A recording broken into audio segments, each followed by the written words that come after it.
بسم اللہ الرحمن الرحیم۔ ناظرین، آج کی چوتھی قسط اور ویلاگ نمبر ہے 48 اور معارف القرآن جلد نمبر 2 پیج ہے 41، سورۃ آل عمران نمبر 3 اور آیت نمبر ہے 25۔ ناظرین، قرآن کریم کا ترجمہ، تشریح اور تفسیر ہم آپ کے سامنے رکھنے کو جا رہے ہیں۔ ناظرین، اس کتاب کا ٹائٹل ہے معارف القرآن جلد نمبر 2 اور سورۃ آل عمران سے لے کر سورۃ النساء تک، پارہ نمبر 3 رکوع نمبر 9 سے لے کر پارہ نمبر 6 اور رکوع نمبر ہے 4۔ اور رائٹر ہیں اس کتاب کے حضرت مولانا مفتی محمد شفیع صاحب عثمانی رحمۃ اللہ علیہ، جو کہ مفتی اعظم پاکستان۔ نحمدہ ونصلی علی رسولہ الکریم۔ بسم اللہ الرحمن الرحیم۔ قال النبی صلی اللہ علیہ وسلم خیرکم من تعلم القرآن وعلمہ۔ بہترین لوگ وہ ہیں جو خود بھی قرآن پڑھیں، دوسروں کو پڑھائیں، سکھائیں اور لکھائیں۔ غافل آداب سے مکان زمیں کیسے ہیں، شوخ و گستاخ یہ بستی کے مکیں کیسے ہیں۔ اس قدر شوخ کہ اللہ سے بھی برہم ہے، تھا جو مسجود ملائک یہ وہی آدم ہے۔ عالم کیف ہے دانائے رموز کم ہے، ہاں مگر عجز کے اسرار سے نامحرم ہے۔ اعوذ باللہ السمیع العلیم من الشیطان الرجیم۔ بسم اللہ الرحمن الرحیم۔ الم تر الی الذین اوتوا نصیبا من الکتاب یدعون الی کتاب اللہ لیحکم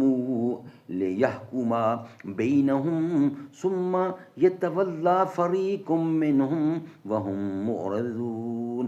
کیا نہ دیکھا تو نے ان لوگوں کو جن کو ملا کچھ ایک حصہ کتاب کا، ان کو بلاتے ہیں اللہ کی کتاب کی طرف تاکہ وہ کتاب ان میں حکم کرے، پھر منہ پھیرتے ہیں بعض ان میں سے تغافل کر کے۔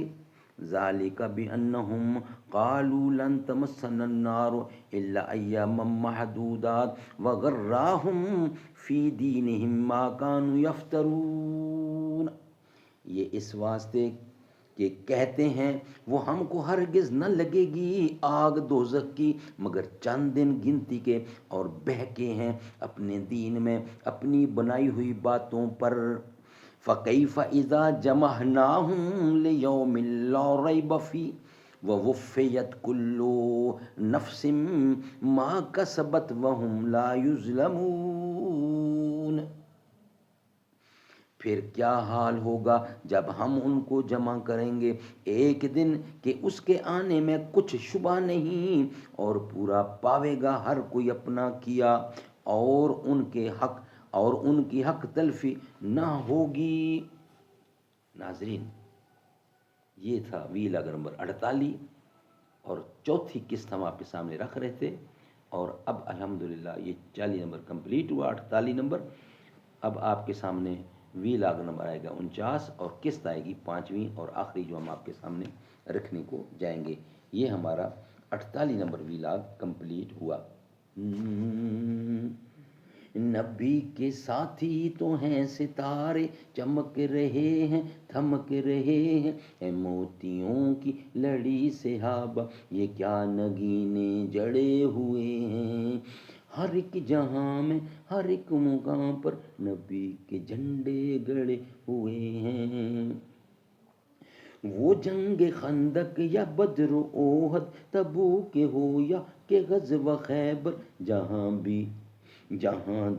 بھی نظر پڑی ہے وہیں صحابہ کھڑے ہوئے ہیں، جو ان کی رفعت کو مانتے ہیں انہی کے در پہ پڑے ہوئے ہیں۔ ہر ایک جہاں میں ہر ایک جہاں میں ہر ایک مقام پر نبی کے جھنڈے گڑے ہوئے ہیں۔